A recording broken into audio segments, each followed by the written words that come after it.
Hey everyone, how are you doing? It's a very big honor for me to be here.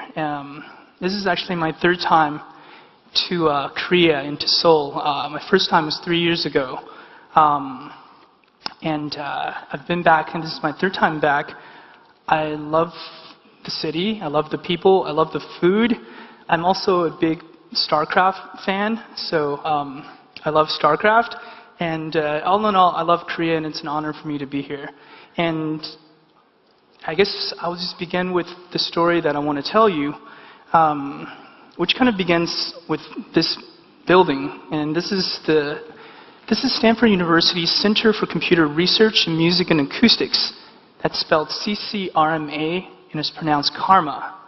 I work here as an assistant professor. I do research in music and computing. I teach and work with a wonderful group of people who work on everything from music cognition to signal processing to networked music to laptop orchestras and everything to do with technology and music. You can probably find some of it here in this building. A little bit more about myself. I was born in Beijing 30-some years ago, and I grew up in a family that loved music. My grandfather loved Western classical music, and my grandmother loved Beijing opera. And throughout my childhood, my grandparents with whom I grew up and my parents have always encouraged me to do music, to follow what I really find interesting. And that is what I've always tried to do. And I'll tell you a little bit more of the story there. But actually, it begins even before I was born. Computers have always seemed attractive for music and sound due to their precision and their possibilities for fantastical automations. It seems like with computers, it's possible to make music in ways that we couldn't before. And it's this exploration into new possibilities that has always intrigued me. And in fact, when I was in grad school, I worked on a programming language for music called Chuck. And it's actually the sound engine that really is at the center of a lot of everything else I'm going to talk about today. I'm just going to give you a quick demo of Chuck. You can do a lot of stuff with Chuck. One of the things you can do with Chuck is to actually write some code on the fly and make music. So I will attempt to demonstrate that with this piece of code. What I'm going to do is continually change this program. Every time you see an equal sign on screen, that means I'm replacing it with a new version of the code. And hopefully we'll hear different things come out. So I'm going to go ahead and start this. There we go. And it's going to start very simple, like this. Now that's just one pitch.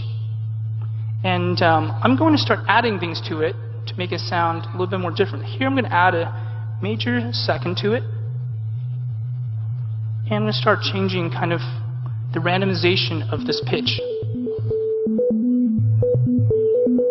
And I'm going to start adding more things to it. A major third, a perfect fifth. And I'm going to start shifting this into a different register. And let's add a little reverb.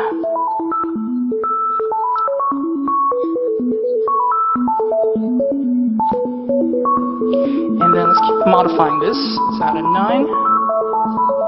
And make it go a little faster.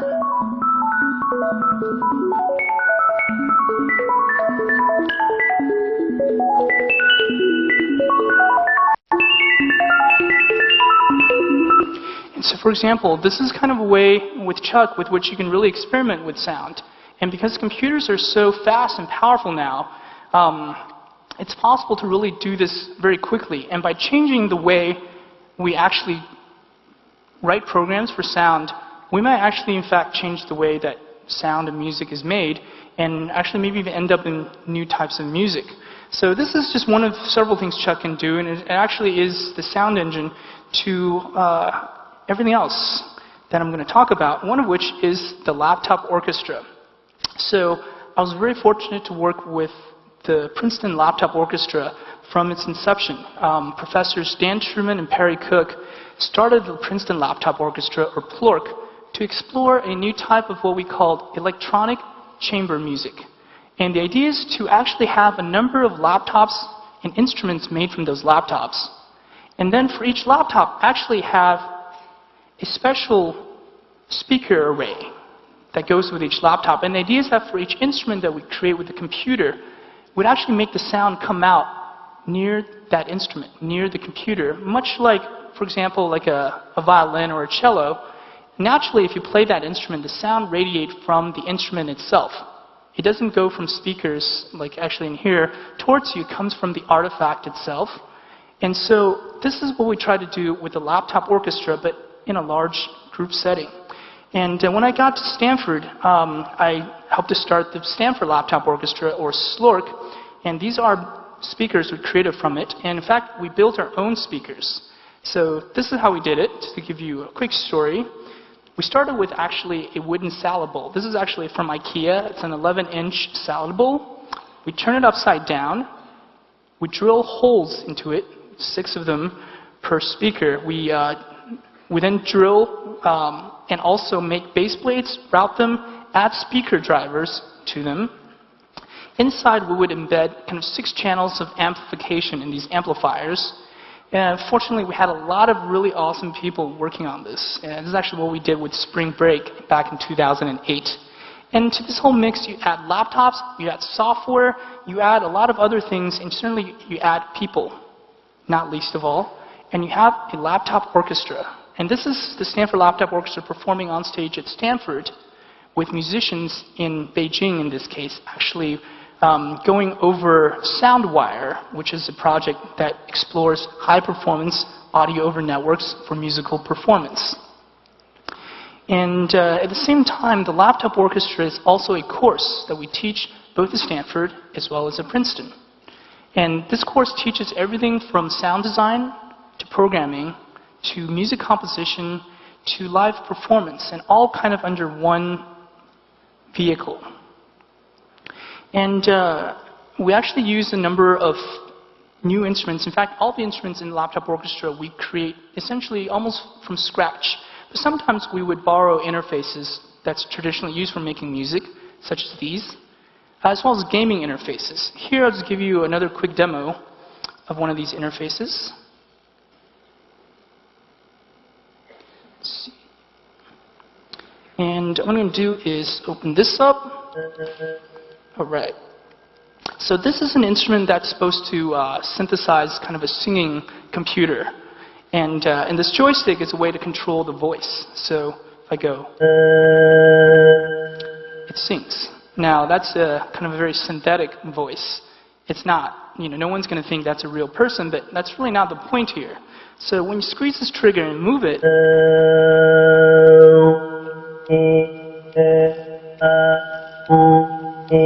you would actually hear different vowels being synthesized. And all the sound is actually completely generated in the Chuck script running on this laptop.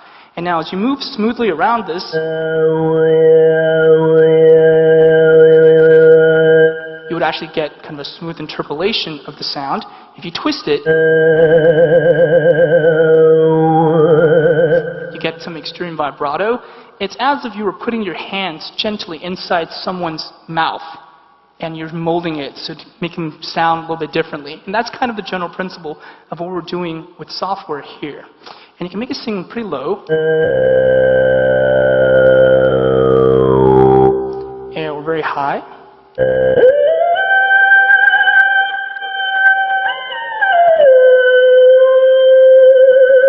And you can do different melodies.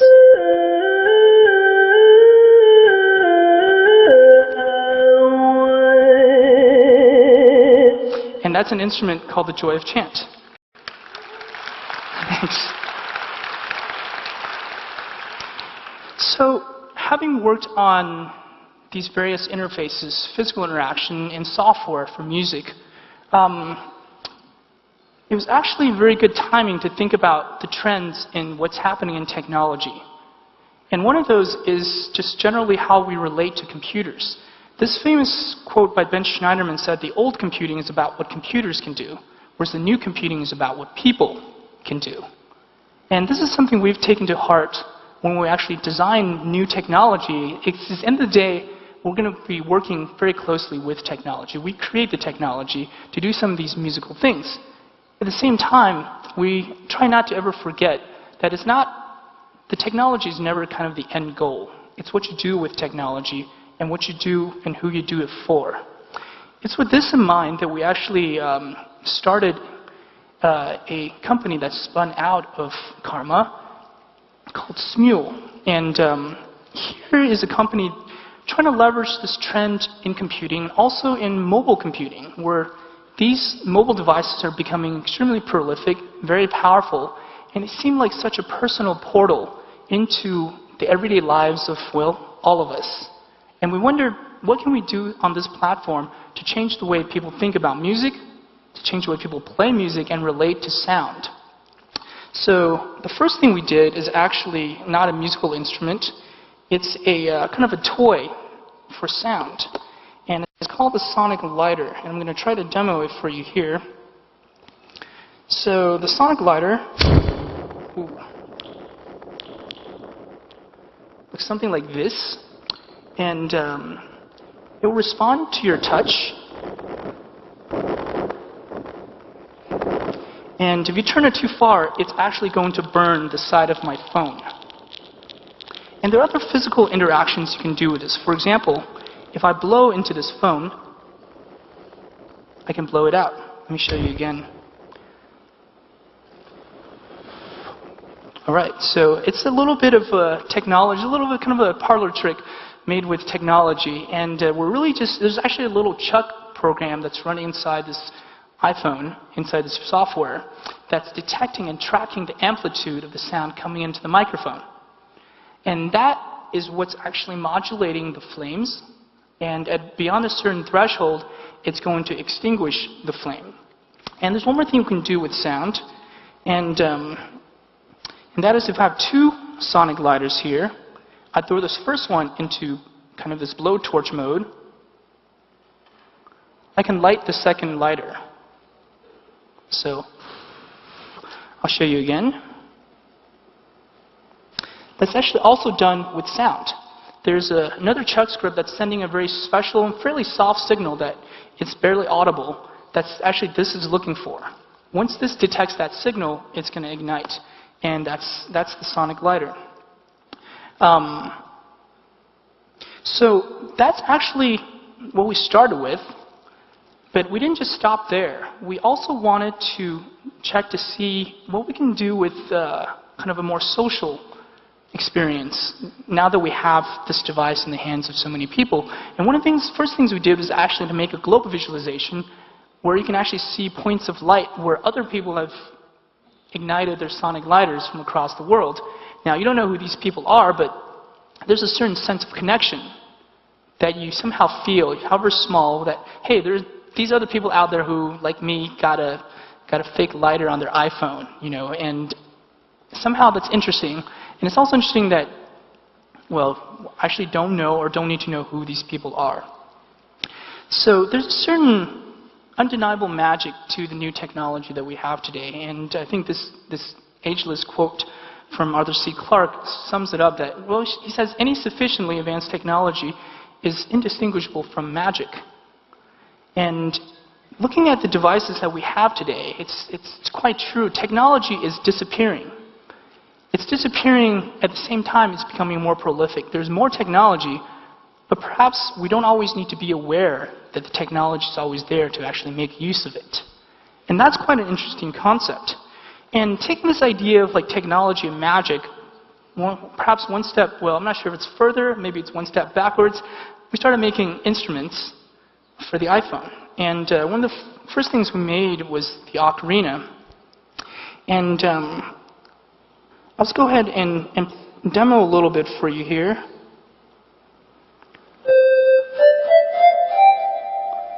And it's interesting to note that actually, when we launched Ocarina, it was in the November 2008. I was actually here in Seoul giving a talk. And I was actually doing interviews with the press and everything from my hotel room. And it was, so it was actually in Seoul that I first demoed the ocarina almost 3 years ago, and it's good to be back. So if with this, you can actually play a number of melodies.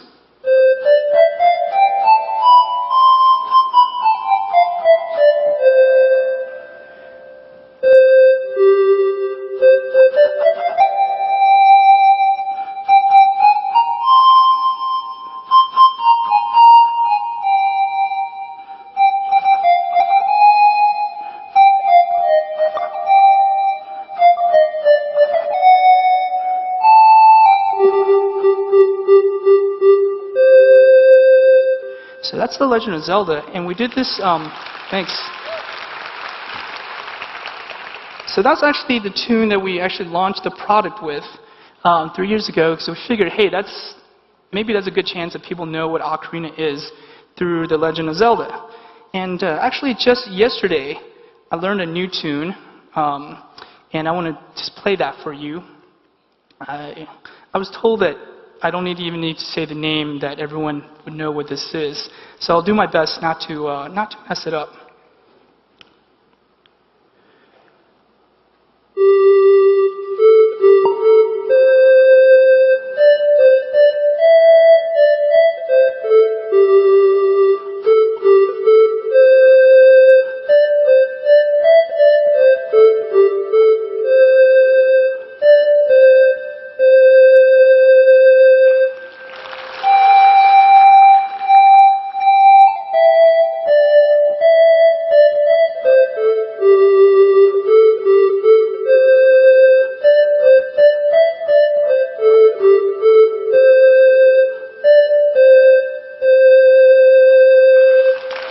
Thank you.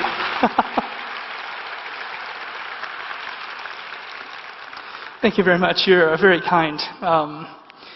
So with Ocarina, we also try to actually have a social experiment. And the social experiment is one where we try to use the same globe interface to actually listen in on the world. And so what the app is doing is it's actually always kind of listening in on all its players, and then the data that they're actually generating by playing is getting sent up to the server. And on the server, it's aggregated, stored, and later retrieved when other people listen in on the globe. And so far, people have listened to each other like 40 or 50 million times on this globe. And it's actually one of those features that is, it's something that we never really advertised, but people somehow found, and they seem to find this magical, that this is actually some kind of like a connection you would have maybe with the rest of the world without needing to explain it any further. And all you really have in this case is just the sound, the location, and just the name that someone chose to give themselves. And that's really all you have. And so this became kind of what we started making is this instrument with a social dimension to them. And a social in different context is kind of what people are doing it with social media. Now, these are just some of the people in the on YouTube who have performed on their ocarina for the world. And there's actually a contest we ran called This Contest Blows Ocarina Contest. This is why I love the ice. This is one of our winners. Yeah, she's playing the ocarina with her nose. It's kind of an unexpected use of the instrument. Unlike our other contest winners, we send her a box of Kleenex and tissue paper for her trouble. And here's another anecdote. A blog picked up and wondered whether this point circled on the top left is the northernmost recorded iPhone user. We saw that there were actually 6 iPhones out there, and we wondered, hey, who is it out there that's actually using the sonic glider? Similarly, zooming into the Pasadena, California area, in late 2008, we see that someone has actually left a message and decided to say hi to us in this very geographical type of a way. These are all kind of, it's awesome when you actually make something and people use it. It's like, why would anyone even want to use anything we make. And then it's awesome when that happens, and it's like awesome in a different way when people find things that you never expected that could be done with these things, and it's kind of cool. It's super cool when people do that. So the next thing we did was actually follow up on the social aspect and actually make ocarina into kind of a game. And that was Leaf Trombone World Stage. In a Leaf Trombone World Stage, you would actually play the instrument. You were kind of told by the game how to play each melody, but it's up to you to express it. And then for the social dimension, we didn't just give you a score. We actually wanted users to give each other feedback on how they're doing, and then that's where the world stage concept came in. And so this is something from the world stage, and I'm going to try to show you here as well. I'm actually going to switch the audio here to the iPad.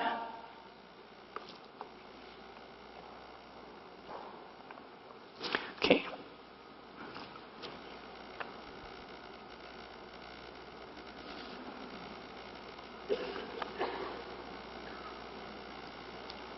So this is actually a performance of Don't Stop Believing, and you actually have 3 judges who are then judging this performance.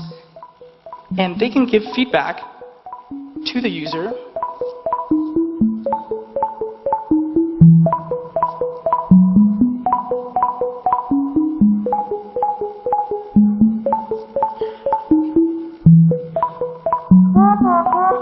Okay, so that's the leaf trombone.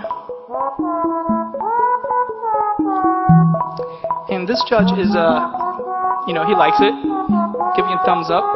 This judge has got the lighter out. So that's a good sign.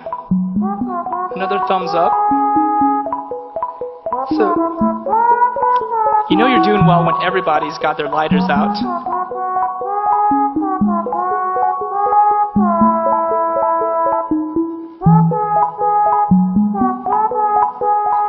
The idea here is that we're actually using crowdsourcing to give people connected through music making. And in this case, a computer is powerful, but it seems like people still are the best judge in terms of, well, if a piece of music sounds good, interesting, humorous, ironic, what have you. And the role of technology in this case was not so much to make that decision for people, but to bring people together. And, well, at the end of the performance, you actually get a score also on your performance. So that's the world stage. Some stats from this: 6,000 generated songs in lead trombone, 700,000 performances judged by more than 800,000 users. These are some of the songs which are popular. And looking at the most prolific composer, they've composed 177 songs on this. The most prolific performer performed 2,600 times, and the most prolific judge judged more than 10,000 sessions. That's a lot of time spent in this app. And this is something that people are just doing because, well, it's a game, and they're actually contributing their mental computational cycles to doing something with music.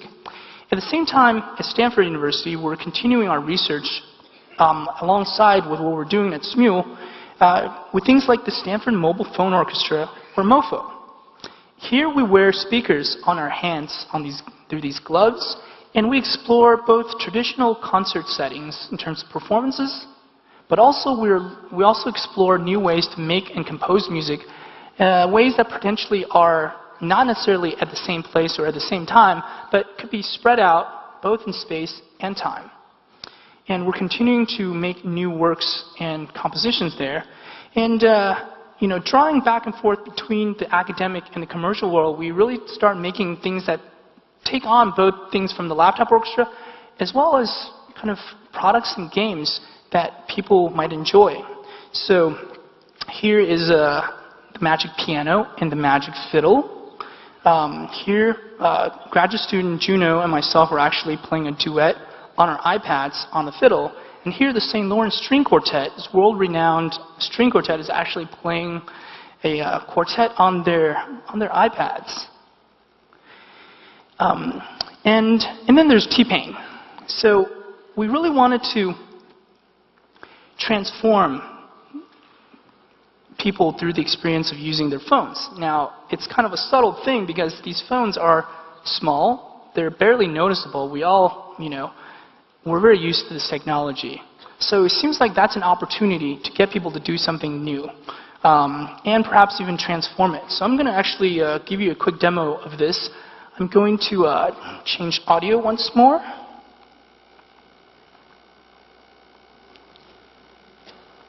And sing you a little from I Am T-Pain. So if we can also turn off this mic real quick and check. Yeah. Hey everybody, how's it going? Yeah. All right.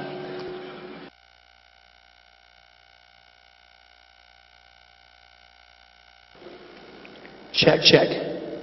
Let's sing a little song for you. Shawty, yeah. She's la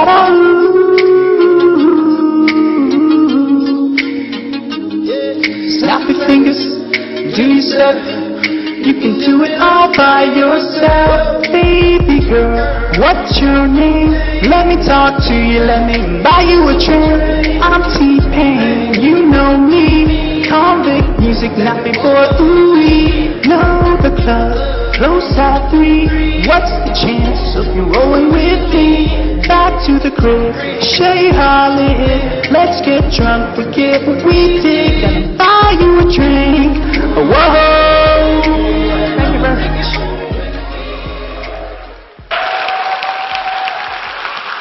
Thank you. That's. I would probably not have the courage to do this on stage if it weren't for actually this auto-tune and the fact that I'm actually on this phone. So that's kind of what these apps are meant to do, is to get people out of their potential inhibitions, everyone, and start making music. And to do it in a very, in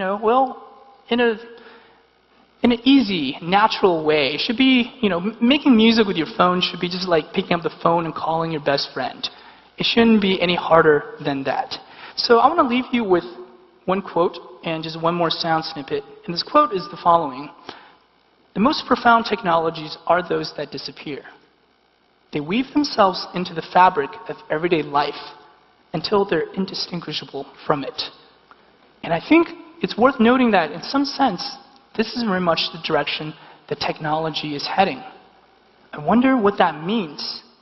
And another example is one from the Glee karaoke app. And in the wake of the earthquake and tsunami disasters in Japan, a user in Tokyo started a version of Lean On Me. And since then, she's gotten more than 4,000 people to actually join in and contribute their voice to this single rendition of the song. And this is what it sounded like at about 1,000 users.